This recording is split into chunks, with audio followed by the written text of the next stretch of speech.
तुम्हाला तर माहिती आहे, तर मी आलेली आहे गावी. तर चला सकाळी सकाळी आईने दिले असं मस्त गरम गरम पाणी, कारण की मी तर रोज मॉर्निंगला 1 ग्लास पाणी पिते. आणि माझी इकडं माझ्या बहिणीला एवढं काम करायला आवडतं ना, कुठे गेली ना ती शांत बसतच नाही. ती बघा भाजी भाजी निवडत बसली आणि मी तिकडं गप्पा मारत बसले होतो. बहीण भाऊ इकडं माझी आई बघा काय चालले काय माहिती. माझी आई खूप खराब झाली बाबा.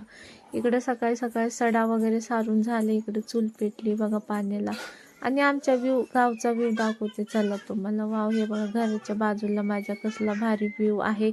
इथून इथपर्यंत माझं घर आहे आणि इकडं शेतीच आहे. आणि इकडे ते गाई आमच्या नाहीये, कोणाच्या शेजाऱ्यांच्या आहे, चुलत भावाच्या आमच्या. हे बघा. आणि इकडे मस्त असा व्ह्यू आहे. इकडे म्हशी आहे, तिकडे माझ्या चुलत्यांचे घर आहे, इथे एक चुलतीचं घर आहे, इकडे चुलत्यांचेच घर आहेत माझ्या सगळ्या. तर हे माझं घर आहे. मग घरी आले आणि माझ्या भावाची फरमाईश असते तूच भाजी कर, कारण नाही का त्यांना माझ्या हातची भाजी खूप जास्त आवडते. म्हणून मग मी म्हटलं चला करून द्यावं, नाही का. पोरं पण नाही आली माझ्यासोबत, मग मला करमतच नाही. मग मी असं पोरांचा करमत नव्हतं, मला मूड खराब होत होता. मग मी स्वयंपाकात मन घातलं. तर चला मी असं इकडं स्वयंपाक केला. मी सगळा स्वयंपाक करते. गावाकडे आले की माझ्याकडे स्वयंपाक सगळ्यांना माझ्याच हातचा आवडतं, काय माहिती का.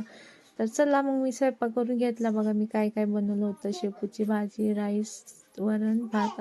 मग इकडं मी आणि माझ्या आईनं मस्त जेवण केलं. मग नंतर माझ्या बहिणी वगैरे सगळे आले, त्यांच्याशी गप्पा मारल्या. इकडं माझी मोठी, ही माझी छोटी बहीण आहे, ही माझी चुलती आहे. मी इकडं बसले. इकडं सगळ्या माझ्या बहिणी आल्यात बघा. आम्ही असं इकडं मस्त गप्पा वगैरे मारत बसलेलो सगळ्या. मग माझी छोट्या बहिणीला करायची होती शॉपिंग, मग गेले तिच्यासोबत.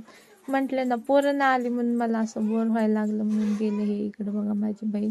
आणि मला आहोनी दिवाळीत घेऊन दिली पट्ट्या चांदीच्या, तरी मला तिकडं